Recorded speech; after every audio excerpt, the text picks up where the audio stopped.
हज़रत बिलाल रज़ी अल्लाह ताला अन्हु की अहलिया मोहतरमा कहती है, वाह वाह हुज़्ना, हाय अफसोस, मेरे लिए तो गम की घड़ी है। इतना जो ही हज़रत बिलाल रज़ी अल्लाह ताला अन्हु की अहलिया मोहतरमा कहती है ना, मेरे लिए गम की घड़ी है, तब पूछते हैं हज़रत बिलाल रज़ी अल्लाह ताला अन्हु, क्यों कहती हो कि मौत हमारे लिए गम की घड़ी है? तो कहती, मेरे सरताज, आप मुझसे छोड़ करके दुनिया से जाने वाले हैं, आप मुझे छोड़ करके दुनिया से रुखसत होने वाले हैं, फिर तो मेरे लिए गम की घड़ी है ना। हज़रत बिलाल वहीं पे तड़प के जवाब देते हैं, वाह तरबा हो, मेरे लिए तो गम की घड़ी नहीं है, बल्कि अलका मुहम्मदन व सहाबहू, कि मैं इंतकाल करूंगा, कब्र में जाऊंगा, मुस्तफ़ा का दीदार होगा, इसलिए मेरे लिए गम की घड़ी नहीं है, खुशी की घड़ी है। आज के दौर में हम अक्लमंद किसे कहते हैं? आज के दौर में अक्लमंद उसे कहते हैं जो 2-4 कट्ठा ज़मीन खरीद ले या अच्छी बिल्डिंग बना ले, नौकरी हासिल कर ले।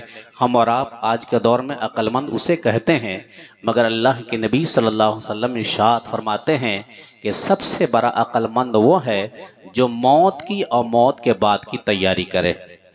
दुनिया हासिल करने के लिए कुरान ने मना नहीं किया, दुनिया हासिल करने के लिए अल्लाह के नबी सल्लल्लाहु अलैहि वसल्लम ने भी मना नहीं किया। दुनिया हासिल करें, लेकिन हमें दुनिया को कैसे हासिल करना चाहिए, एक हदीस समाप्त कर लें। अल्लाह के नबी सल्लल्लाहु ताला अलैहि वसल्लम के दरबार में एक शख्स हाजिर हुआ, तो अल्लाह के नबी सल्लल्लाहु ताला अलैहि वसल्लम ने देखा कि वो इंसान बिल्कुल नहायत ही कमज़ोर नहीफ़ नातवा है, जिस्म पर उसकी सिर्फ हड्डियां दिखाई दे रही हैं, गोश्त नहीं दिखाई दे रहा। इतना कमज़ोर हो चुका था ना कि बिल्कुल हर तरह से समझिए उसे परेशानियों ने घेर रखा था। तो अल्लाह के नबी सल्लल्लाहु ताला अलैहि वसल्लम ने उससे पूछा कि बताओ, तूने कोई दुआ कर लिया है? तो कहते हैं, हाँ या रसूलल्लाह सल्लल्लाहु अलैहि वसल्लम, मैंने एक दुआ किया है और लगता है कि मेरी दुआ कबूल हो गई है। नबी ने इरशाद फरमाया कि कौन सी दुआ किए हो? तो अर्ज़ करते, या रसूलल्लाह सल्लल्लाहु अलैहि वसल्लम, मैंने दुआ किया है कि या अल्लाह, आखिरत की जो भी परेशानी है हमें दुनिया ही में अता कर दे। उसने कहा, या रसूलुल्लाह सल्लल्लाहु अलैहि वसल्लम, मैंने दुआ किया है कि आखिरत की जो भी परेशानी है हमें दुनिया ही में अता कर दे। लगता है मेरी दुआ कबूल हो गई है, इसलिए मेरी यह हालत दिखाई दे रही है। अब उसके बाद अल्लाह के नबी के इरशाद सुने, मेरे आका फरमाते हैं, तुम ये दुआ ना करो कि आखिरत की सारी परेशानियां अल्लाह हमें दुनिया ही में अता कर दे। मेरे आका फरमाते हैं, तुम ये दुआ करो, रब्बना आतिना फिद दुनिया हसनतों व फिल आखिरत हसनतों व क़िना अज़ाबन नार, मौला दुनिया में भी भलाई अता फरमा और आखिरत में भी भलाई अता फरमा। मतलब कहा कि हमें दुनिया में भी खैरियत होना चाहिए और आखिरत में भी खैरियत होनी चाहिए। आज हमारी पूरी तवज्जो कहाँ है? आज हमारी पूरी तवज्जो दुनिया हासिल करने में है, आखिरत की फिक्र नहीं है। हज़रत उमर रज़ी अल्लाह ताला अन्हु की ज़ात है। आलम यह है कि हज़रत उमर रज़ी अल्लाह ताला अन्हु का दरबार लगा हुआ है। आपके दरबार में सारे लोग बैठे हैं। एक शख्स आता है और आने के बाद से कहता है, या अमीरुल मोमिनीन ला तंसा मौतक, ए अमीरुल मोमिनीन, अपनी मौत को मत भूलिए। जो ही उसने इतना जुमला कहा था, हज़रत उमर रज़ी अल्लाह ताला अन्हु कहते हैं कि अब तुम रोज़ाना आओ और इस चीज़ को हमें याद कराओ, और आपने उसके लिए मुकम्मल तौर पे महीना मुकर्रर कर दिया।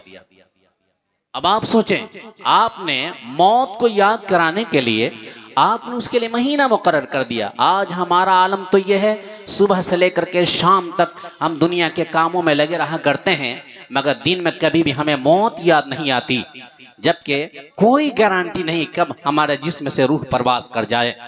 तो हज़रत उमर रज़ी अल्लाह ताला अन्हु के दरबार में वो शख्स रोज़ाना आता और आने के बाद से वो मौत को याद दिलाता। अब एक दिन हज़रत उमर रज़ी अल्लाह ताला अन्हु हैं, आपने अपने चेहरे पे हाथ फेरा, एक सफ़ेद दाढ़ी का बाल आपके हाथों में आया। आपने कहा कि अब तुम कल से मेरे पास ना आना। उसने कहा कि हुजूर, कोई गुस्ताखी हो गई? कहा कि कोई गुस्ताखी नहीं हुई। कहा कि आपने किसी दूसरे को रख लिया? कहा कि मैंने दूसरे को भी नहीं रख लिया। कहा कि आखिर क्या वजह है कि आप मुझे अब अपने दरबार से दूर करते हैं? हज़रत उमर कहते हैं, सुनो, यह सफ़ेद दाढ़ी का बाल हमें मौत को याद दिलाएगा। आज हमारी उम्र का अक्सर हिस्सा गुजर चुका होता है और फिक्र होती है कि हम ये काम कर लें, वो काम कर लें। हमारा आलम ये होता है कि हम छपरा में मकान बना लें, पटना में मकान बना लें, दिल्ली में मकान बना लें। इसी फिक्र में, इसी ख्वाहिश में, इसी आरज़ू में हमारी उम्र का अक्सर हिस्सा गुजर चुका होता है। कुरान में अल्लाह का इरशाद हो रहा है, अल्लाकुमुत्तकासुरु हत्ता ज़ुरतुमुल मकाबिर, तुम्हें दुनिया की ज्यादा तलबी ने गफलत में डाल दिया, यहाँ तक के कब्र के मंजिल में पहुंच चुके। आज हम दुनिया हासिल करने के लिए मौत को भुला बैठे हैं, मौत को याद नहीं किया करते हैं। जबकि मैं आपको बताऊं कि अल्लाह तबारक व तआला चाहता ना तो एक ही मर्तबा इंसान को पैदा करता और एक ही मर्तबा मौत दे देता। लेकिन यह रफ्ता रफ्ता इंसान का मरना और दुनिया का आना, मकसद ये है कि लोग अपनी निगाहों के सामने जनाजा उठते हुए देखते रहें ताकि वो अपनी मौत को याद करते रहें। लेकिन अफसोस का मरहला यह होता है कि हम कब्रिस्तान जाते हैं, अपने हाथों से एक दूसरे भाई को दफन तो करते हैं, लेकिन हमें फिक्र नहीं होती कि हमें जाना कहाँ है। अल्लाह के नबी सल्लल्लाहु अलैहि वसल्लम के दरबार में हज़रत आयशा अर्ज़ करती हैं, या रसूलुल्लाह सल्लल्लाहु अलैहि वसल्लम, कोई ऐसा अमल भी है कि जिस अमल को करूं तो हमें शहीदों जैसा सवाब मिले? तो मेरे आका फरमाते हैं, हाँ आयशा रदी अल्लाह ताला अन्हा, जो शख्स दीन में 20 मरतबा मौत को याद करेगा, अल्लाह ताला उसे शहीदों जैसा सवाब अता फरमाएगा। आज हम मौत को याद नहीं करते, इसलिए हमें मौत की याद करनी चाहिए। अब उसके बाद मैं आपको बताऊं कि अल्लाह के नबी सल्लल्लाहु ताला अलैहि वसल्लम इरशाद फरमाते हैं कि कब्र जन्नत के बागों में से एक बाग है और जहन्नम के गढ़ों में से एक गढ़ा है। अब हम चाहते हैं कि हमारी कब्र में जन्नत की बहारें मिले, हम चाहते हैं कि हमारी कब्र जन्नत के बागों में से एक बाग बने, तो हमें यहाँ तैयारी करनी पड़ेगी, हमें यहाँ मेहनत करना पड़ेगा, हमें नमाज पढ़नी पड़ेगी, रोज़ा रखना पड़ेगा, नेक अमल करना पड़ेगा। हम अमल ना करें और सोचें कि हमारी कब्र जन्नत नुमा बन जाए, तो ये कैसे हो सकता है? इसलिए हमें इसकी तैयारी करनी पड़ेगी। मैं आपको बताऊं, अगर जो शख्स मौत की तैयारी करता है, जो शख्स मौत की तैयारी करता है और आखिरी लम्हा होता है ना, दुनिया से जाने वाला होता है ना, जो शख्स मौत की तैयारी करता है, घबराता नहीं है, जाकनी का लम्हा होता है, दुनिया से जाने वाला होता है, उसके लबों पर मुस्कुराहट की किरणें खिल जाती है। अल्लामा इकबाल फरमाते हैं, निशाने मर्द मोमिन बात गोयम, जो मर गायत बड़ तबे लबसुमोस, एक अल्लाह का नेक बंदा दुनिया से जाता है, घबराता नहीं है, उसके लबों पर मुस्कुराहट की किरणें खिल जाती है। हुजूर नेमतुल उलमा फरमाते हैं ना, आता है खुशी का वह मौका जिस मौके पे जान कुर्बान करूं, आएंगे लहद में आएंगे, बस देर तो है मर जाने की। पूछिए हजरत बिलाल रज़ी अल्लाह ताला अन्हु से, मुस्तफ़ा की मोहब्बत में डूबकर जो जिंदगी को गुजारेगा, मौत का लम्हा भी होगा तो घबराएगा नहीं। हजरत बिलाल रज़ी अल्लाह ताला अन्हु की मुक़द्दस ज़ात है, आखिरी लम्हा है, आपकी अहलिया मोहतरमा आपके बगल में बैठी हैं। हजरत बिलाल रज़ी अल्लाह ताला अन्हु की अहलिया मोहतरमा कहती है, वाह वाह हुज़्नाओ, हाय अफसोस, मेरे लिए तो गम की घड़ी है। इतना जो ही हज़रत बिलाल रज़ी अल्लाह ताला अन्हु की अहलिया मोहतरमा कहती है ना, मेरे लिए गम की घड़ी है, तब पूछते हैं हज़रत बिलाल रज़ी अल्लाह ताला अन्हु, क्यों कहती हो कि मौत हमारे लिए गम की घड़ी है? तो कहती, मेरे सरताज, आप मुझसे छोड़ करके दुनिया से जाने वाले हैं, आप मुझे छोड़ करके दुनिया से रुखसत होने वाले हैं, फिर तो मेरे लिए गम की घड़ी है ना। हज़रत बिलाल वहीं पे तरफ के जवाब देते हैं, वाह तरबा हो, मेरे लिए तो गम की घड़ी नहीं है, बल्कि अलका मुहम्मदन व सहाबहू, कि मैं इंतकाल करूंगा, कब्र में जाऊंगा, मुस्तफ़ा का दीदार होगा, इसलिए मेरे लिए गम की घड़ी नहीं है, खुशी की घड़ी है। अल्लामा आसी फरमाते हैं, आज फूले न समाएंगे कफन में आसी, आज की रात तो उस दीद से है मुलाकात की रात। यार जो अल्लाह से मोहब्बत करेगा, मुस्तफ़ा से मोहब्बत करेगा, घबराएगा नहीं, आखिरी लम्हा होगा, उसके लबों पर मुस्कुराहट के किरणें खिलती नजर आएगी।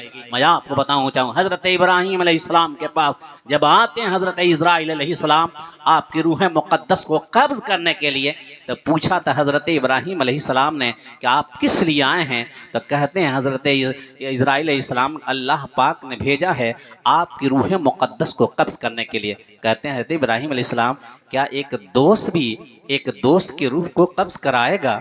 इतना कहना था। हज़रत इज़राइल अलैहिस्सलाम अल्लाह ताला के दरबार में अर्ज़ करते हैं, मौला तेरे खलील कहते हैं एक दोस्त भी एक दोस्त की मौत को चाहेगा। अल्लाह का इरशाद होता है, जाओ मेरे खलील के दरबार में और कहना कि आप अपने हाथ को आप जाकर कहो कि वो दोस्त ही कैसा दोस्त है जो एक दोस्त से मुलाकात करना ना चाहे। इतना कहना था, फिर कहते देर किस बात की, जल्दी से करो। तो ये आलम हुआ करता है। हम और आप मौत की तैयारी करेंगे ना, इस दुनिया जो धोखा देने वाली है, इस दुनिया में रह करके हम आखिरत को भूलेंगे नहीं। अब मैं एक पैगाम देना चाहता हूँ। हम यहाँ नमाज पढ़ेंगे, हमारी कब्र जन्नतनुमा बनेगी। हम नमाज पढ़ेंगे, हमारी कब्र में जन्नत की हवाएं आएंगी। लेकिन यहाँ हम तैयारी नहीं करेंगे तो आखिरी लम्हा हमें अफसोस होगा। दुनिया से जाते वक्त हम घबराएंगे, परेशान होंगे। मैं आपको बताऊं, हज़रत रूमी अलैहि रहमत रिज़वान ने एक बहुत बड़ा पैगाम दिया था एक वाक़े से और समझाया था। मेरे आका फरमाते हैं ना कि कब्र जन्नत के बागों में से एक बाग है और जहन्नम के गढ़ों में से एक गढ़ा है। अब हम चाहते हैं कि हमारी कब्र जन्नत के बागों में से एक बाग बने, तो हमें यहाँ तैयारी करनी पड़ेगी, वरना आलम तो ये होगा, आखिरी लम्हा होगा और हमारी पेशानी पर जो है ना घबराहट और परेशानी के पसीने होंगे। जो शख्स मौत की तैयारी, जो आखिरत को भूल जाता है, जो आखिरत की फिक्र नहीं करता है, उसका आलम क्या होता है। और जो मौत को याद करता है, आखिरत को याद करता है, वो क्या करता है आप सुने। हज़रत रूमी अलैहि रहमतुल्लाह रिज़वान इरशाद फरमाते हैं कि मिस्र का एक इलाका ऐसा था कि जहाँ पर समंदर के किनारे जो साल की पहली तारीख को आता, उसे लोग लाते और अपने यहाँ बादशाह बनाते। 1 साल तक बादशाह रहता और 1 साल के बाद लोग क्या करते, उसके हाथ में जंजीर डालते, पैर में बेरिया पहनाते और उसी मुल्क में दूसरी जानिब जो खतरनाक जंगल जिसमें शेर बाघ चीता रहते थे ना, उसी में ले जाकर के लोग छोड़ दिया करते। 1 साल बादशाह रहता और 1 साल के बाद लोग उसी जंगल में छोड़ देते। अब इसी तरह से हम लोग का मामूल था। अब एक मर्तबा साल की पहली तारीख को एक शख्स आया, लोग कहते हैं चलो हम तुम्हें अपने यहाँ बादशाह बनाएंगे। उसने कहा कि मैं बादशाह नहीं बनूंगा। कहा कि तुम चाहो या ना चाहो, मगर हमारा ये दस्तूर है कि हम जो साल की पहली तारीख को समंदर के किनारे आता है, उसे हम अपने यहाँ बादशाह बनाते हैं। अब उसके बाद से कहा कि नहीं कि मैं तो बादशाह नहीं बनूंगा। कहा कि नहीं, तुम चाहो या ना चाहो, हम बनाएंगे।